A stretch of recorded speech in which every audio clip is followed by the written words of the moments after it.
Why is Bitcoin's journey from being labeled as criminal money to becoming a nation-state asset so significant for its future? The answer lies in one of the most fascinating conversations from the TFTC podcast with Joe, a former Goldman Sachs derivatives trader turned Bitcoin educator who created the viral "What's the Problem?" presentation. In today's discussion, we'll examine three central points about Bitcoin's evolving legitimacy, its unique adoption pattern from individuals straight to nations, the transformation of its social perception, and why institutions can't afford to ignore it anymore. Before we continue, if you enjoy these breakdowns, hit the like and subscribe button for more TFTC content. Full episode linked below. The final clip reveals a compelling insight about which countries are best positioned to benefit from Bitcoin adoption.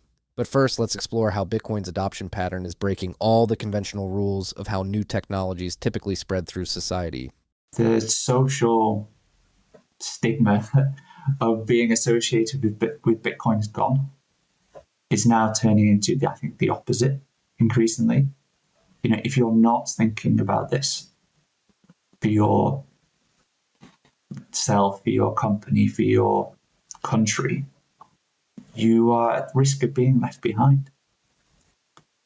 And, especially with the, MicroStrategy, like I said, have done a tremendous job of raising the profile of Bitcoin from a company perspective. But at some point, it does tip to being you are obligated to be thinking about this and planning for a Bitcoin future. Otherwise, you're not fulfilling your fiduciary duties. And the same applies to increasingly you as individuals, right? Especially when you start seeing legitimacy coming down from above. We've gone from individuals holding it almost straight to nation states, and now we're sort of filling the gap in the middle. What Joe is explaining here perfectly illustrates the first key component of Bitcoin's legitimacy evolution, its unprecedented adoption pattern. Unlike traditional technologies or financial innovations that typically follow a gradual, bottom-up adoption curve, Bitcoin has experienced something truly unique. It started with individual pioneers and enthusiasts, then seemingly leaped straight to nation-state adoption, with countries like El Salvador making Bitcoin legal tender. This has created a fascinating dynamic where the middle layer, corporations, institutions, and local governments, are now racing to fill the gap, fearful of being left behind. This pattern is particularly noteworthy because it challenges conventional wisdom about how new monetary technologies are adopted. At 1031, we're seeing this firsthand with companies increasingly approaching us about building businesses on Bitcoin, not because they're passionate about the technology, but because they recognize it as essential infrastructure they can't ignore. Think of it like being in 1995 and realizing the internet isn't just for computer geeks anymore. It's becoming a fundamental layer that no serious business can afford to overlook. This validates the first part of our legitimacy evolution thesis. The adoption pattern has completely inverted traditional technology adoption curves, creating an unprecedented pressure on institutions to adapt or risk obsolescence. And just wait until you hear how this institutional pressure is transforming public perception of Bitcoin, fundamentally changing how everyday people view and interact with this new monetary technology. Right. And when your government turns around and says the government's buying Bitcoin, that is a stamp of legitimacy for the uninformed population. That Bitcoin is no longer for the criminals or whatever they previously labeled it as. So I hope over 2025 we end up seeing a much broader segment of the population being receptive and actively wanting to learn about Bitcoin. And for anybody who shows any inkling of openness, I would love them to see this presentation, and then hopefully we can send them a whole ream of additional content to get them up the curve as quickly as possible.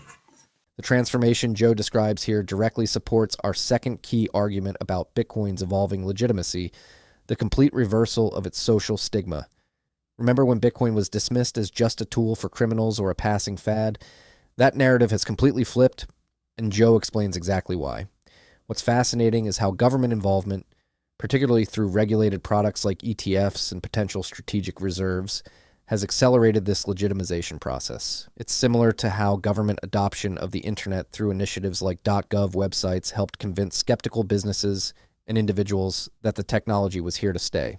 Sup freaks, this rip of TFTC was brought to you by our good friends at BitKey. BitKey makes Bitcoin easy to use and hard to lose. It's the easiest 0 to 1 step, your first step to self-custody. If you have friends and family on the exchanges who haven't moved it off, tell them to pick up a BitKey. Go to bitkey.world, use the key TFTC20 at checkout for 20% off your order.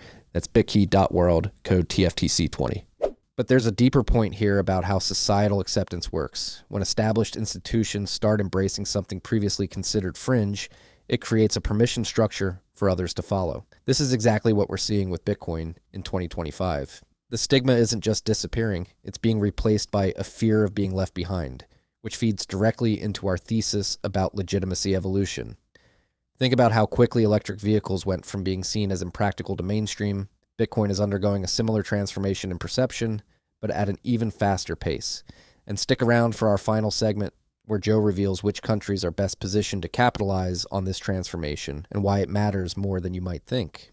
We are very fortunate, Marty, to live in countries in the West where, we do suffer from these problems, but the extent to which we suffer from them pales in comparison to those around the rest of the world. And, the US in particular now is in such a good position.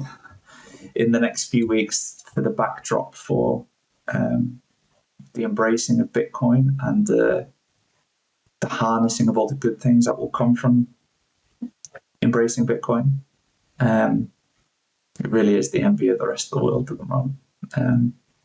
Joe's observation about the United States' positioning in the Bitcoin landscape completes our thesis about legitimacy evolution by addressing our third key argument. The competitive advantage nations risk losing by delaying Bitcoin adoption. When he talks about the West, and particularly the US, being in a uniquely advantageous position, he's highlighting something profound about the intersection of existing financial infrastructure and Bitcoin adoption. While countries with less stable financial systems might need Bitcoin more urgently, it's actually the developed nations with robust financial and technological infrastructure that are best positioned to harness its potential. The irony here is striking. The very nations that initially viewed Bitcoin with the most skepticism are now realizing they have the most to gain from embracing it.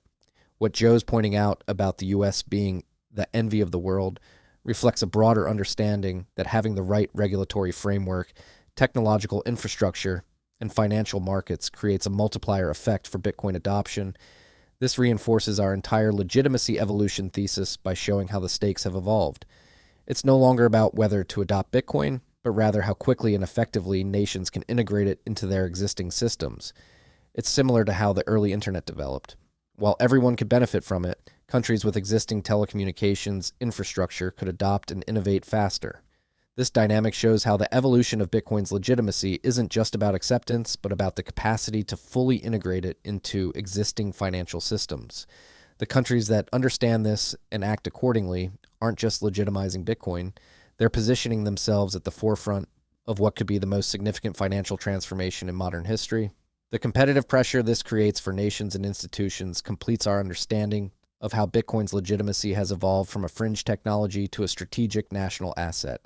What's your take on Bitcoin's evolution from criminal money to national asset? Let me know in the comments. I read every single one. And if you found this breakdown of Bitcoin's legitimacy evolution interesting, you'll want to watch our analysis of Bitcoin's asymmetric bet potential. Click the video on your screen now. Don't forget to like and subscribe for more daily content. Thanks for watching.